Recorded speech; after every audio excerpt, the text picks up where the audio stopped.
As most of you may know, Marvel's Spider-Man 2 for the PS5 is my most anticipated title of 2023. The first game holds a spot in my top 5 games of all time. It was perfect to me, the perfect Peter Parker and Spider-Man story, so the sequel, Spider-Man 2, had a lot to live up to. In this video, I'm going to give my review, my thoughts on everything that happened in this game and the wild ride that it took me on. I'm going to hold nothing back here. I'm going to give my raw, untampered, complete, honest feelings about everything to do with this game. Not only have I finished the main story, but I've 100%ed the entire game as well as getting the Platinum Trophy, and I'm also currently on my second playthrough. Hopefully the New Game Plus mode gets added pretty soon by the end of the year, because I think that it is really needed in order to enjoy the story again a second time with all of your, goodies that you could carry over from your first playthrough. But before we get started with that, guys, we are now able to have channel members and supers on this channel. It's such a privilege to be able to do this for you guys and for you guys to potentially show your love and support of this channel. I love every one of you guys who watches this video. It means so much to me.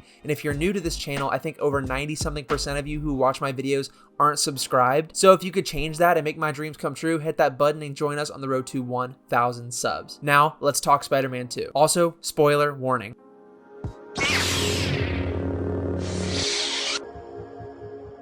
The very opening moments of the game with the giant fight with Sandman is such a huge step up from what we've seen in the past. Yes, the first game had an amazing opening fight with Kingpin and taking down Fisk, but Sandman really ups the ante. Also, he's a very popular character that we know from plenty other adaptations such as the movies and the comics, so getting to have him in the game and actually get to fight him in his massive form was something that was very impressive on a story level with his, side quest that continues later on, but also visually. And first, I want to talk about the visuals in this game. I played my first entire playthrough on fidelity mode. So yes, it is locked at 30 frames per second, but all the visual elements are turned on to the max, and honestly, I didn't mind the 30 frames. The motion blur kind of smoothed it out for me, and normally I'm a guy who chooses the performance mode every single time over fidelity, but the fidelity mode looks so good in this game with the reflections, with the lighting and everything, that I highly suggest playing on fidelity first. Like I said earlier, I'm doing my second playthrough now with the performance mode on, and it's buttery smooth. Not as great looking as fidelity mode, but still very, very impressive. So basically the whole premise of this story is Harry Osborn is back. He has been cured of his illness thanks to an alien symbiote, which we know is Venom. On the other side, we have Craven the Hunter, a very prestigious hunter who has come over from his home country to the United States, to New York, to find the ultimate hunt. He's hunting down all of these different villains, and I actually really like the take on this character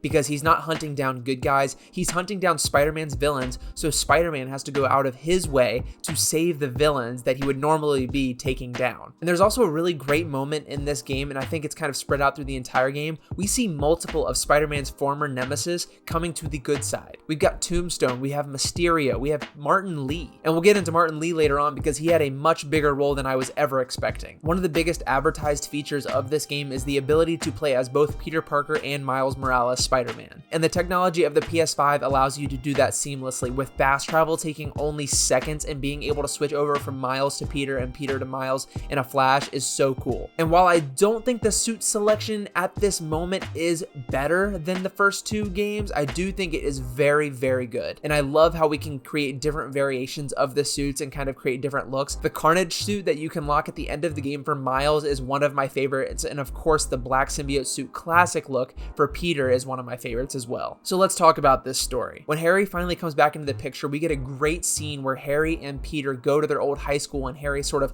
offers him a job. The down-to-earth moments where you're not playing as Spider-Man are great and even better than they were in the first two games. One of the biggest criticisms of the first game were the MJ missions, and Insomniac Games decided to throw that right back in our faces and give us more MJ missions, only this time they're great. They're so much more fun, and her ability to use sort of the Symkarian technology and weapons that she learned from Silver Sable when they were in Symkaria are just so fun. The missions were very fun and they didn't drag on too long. Same goes for all of the other miscellaneous characters that you play throughout the story during the side missions and during the main missions. So we find out that Harry has been cured of his disease because of this alien symbiote that crashed to Earth. Of course, this is taking inspiration from multiple different Venom storylines. This is very interesting because this is, I think, one of the first first times we're ever seeing Harry Osborn become Venom. And a lot of people thought maybe Craven was going to be Venom, and I at one point thought so as well, because we find out that Craven is coming to America for this final hunt because he has cancer. And I was thinking, oh, if this cured Harry, maybe it would cure Craven and then he's becoming the ultimate hunter, but they didn't go that route. And I'm actually glad they did, because when we finally get the big battle with Craven, it's not just with Peter. Peter gets the symbiote suit off of Harry, therefore Harry is getting sick again and goes to fight Craven and is losing control in typical symbiote fashion. I do have to be honest here, I think the symbiote section where Peter gets the suit is a little bit quick for me. I wish there was maybe 1 or 2 more missions where Peter is sort of turning to the dark side, but I do love the scenes that they used with it, especially with Peter losing control, you know, not really caring much for civilians, and especially his attitude towards people like Harry, MJ, and Miles. Miles' story in this game is much more of a lower stakes thing, but it also plays greatly into the grand story and actually is just as impactful. He sees that Craven the Hunter is hunting down Martin Lee, and he wants to kill Martin Lee himself because of his dad being killed by him. Miles is hellbent on revenge, and he has to learn throughout this story that revenge isn't the best way. While he can't forgive someone, he can't let this eat him up. And this is also mimicking, you know, the sort of symbiote suit doing the same thing to Peter. Because Peter, with the symbiote suit, is trying to rescue Dr. Connors from Craven, because Dr. Connors is going to be able to get the suit off of Peter and give it back to Harry so he can be healed, but time is running out. And the boss fights in this game, Lizard, Craven, all of the people, even a point where you fight Peter as Miles to get the symbiote suit off of him, were executed flawlessly and much better and much more engaging than the first game. They feel like actual boss fights rather than just cinematic playthroughs, but they're also very cinematic at the same time. So Peter eventually does get the symbiote suit off of him, and he wants to destroy it because it is, well, evil. It's alive, it's an alien. Harry, of course, doesn't want this to happen, so he steals the symbiote suit back and is mad at Peter because of this sort of abandonment thing. You forgot about me, you didn't want to save my life, you want to destroy this suit and want me to die with it. So Harry, of course, becomes Venom. And when we first get the Venom introduction, not only do we get to see him wreak havoc, but we get to play it. Now, if you watched my video a long time ago, I said that we would love to see, and we almost needed to see Venom be playable in this game. And while Venom is only playable for a certain section, yes, that did kind of bum me out, but look, we were never promised this. This game already has so much going on with it with Peter and Miles. The fact that we were able to play the entire opening Venom section as that character was fantastic. I just wish we could have free roamed as Venom for a little bit, or, you know, maybe after the game, even though that wouldn't be possible technically with the story. Apparently, Insomniac Games is taking feedback from fans in regards to possibly having a Venom game. And look, I think they should totally do this. I forgot to turn the Infinity Gauntlet on again. There we go, much better. And speaking of like Infinity Gauntlet and Marvel connections, there's like a Doctor Strange connection in this game, and the teleportations that you do with the Doctor Strange portals from Black Cat are just impressive. But anyway, back to Venom. The design of Venom is fantastic, but again, the one thing I can say about this game, the one thing that prevents it from being a complete, utter masterpiece, is honestly, in my opinion, Venom. And it sucks because Venom is one of my favorite, if not my top 3-5 favorite Marvel characters, and I just wanted more time with him. The boss fight between Craven and Venom, where Craven realizes that Venom is the ultimate predator and actually lays down his life and goes out in blazing glory to Venom, is fantastic. But Venom himself, who was marketed throughout the trailers and everything, doesn't really pop up until you're like 70% of the story completed. And I just wanted more and more Venom, and I saw the number, like, you can tell your progress, how far you are through the story, and I was like, man, it is this late in the story and we're just now getting introduced to Venom. They're gonna have to really do a lot in order to win me over here with just, you know, making Venom just now appear in the story. So then I thought, okay, they weren't going to kill Venom, but well, they do, technically. You see, throughout the story, Martin Lee and Miles' story sort of intertwines with Peter's story. Peter, having had the symbiote suit on him for so long, still had the Venom inside of him, so they use Martin Lee's powers to create the anti-Venom symbiote. So Peter does still have the symbiote on him, and he uses that symbiote suit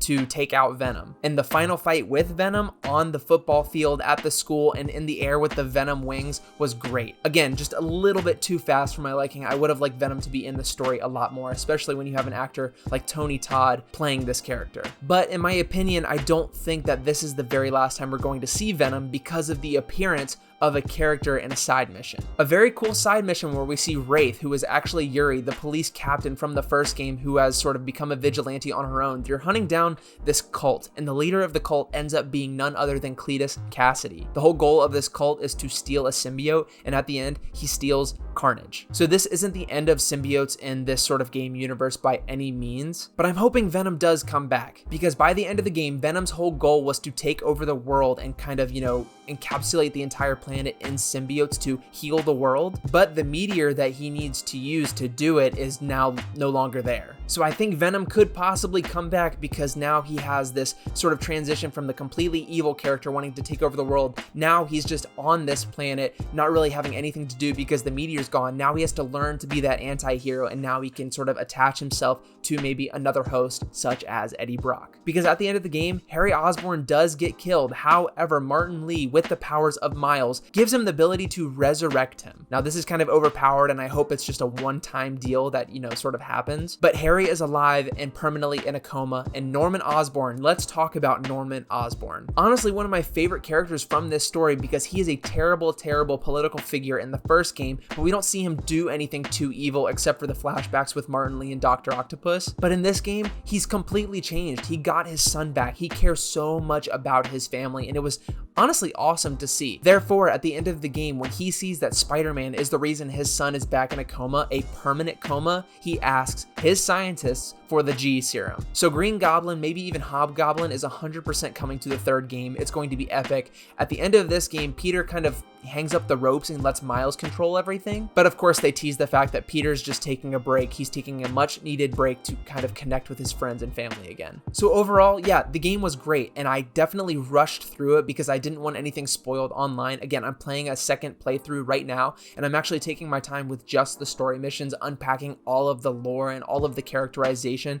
that goes on in these cutscenes and even in gameplay. And just from playing the first few missions, I'm really getting more in. I'm not really rushing through it and trying to complete everything so I don't get spoiled because I know what happens. Overall, I do give this game a 9 out of 10. It was my most anticipated game that I was looking forward to. I would have loved to see a little bit more Venom, but never say never. Insomniac again has said that they're going to listen to fans if they want a Venom spinoff, so you guys need to tell them you want a Venom spinoff because I want it. The last thing I want to talk about is the traversal and how fun it is to actually physically play the game. The web wings, all of the new traversal mechanics, the loop-de-loop, everything is just so fun, and being able to fly through New York City at that speed and doing all of these crazy tricks is something that makes you feel like Spider-Man. And I know that's kind of cliche to say, but this Spider-Man game, Spider-Man 2, renders the first two games kind of obsolete in the fact that I'm probably not going to go back and play them unless I'm playing the story. That is how fun and how engaging the combat and the traversal are in Spider-Man 2, and Insomniac knocked it out of the park. I cannot wait to see what they do with Wolverine. Down in the comments, let me know what you guys thought about Spider-Man 2, if you played it or if you watched anything online. I'm very curious. I read every single comment and I most likely will respond. Lastly, again, channel memberships are live. If you guys want to support the channel, there's also supers.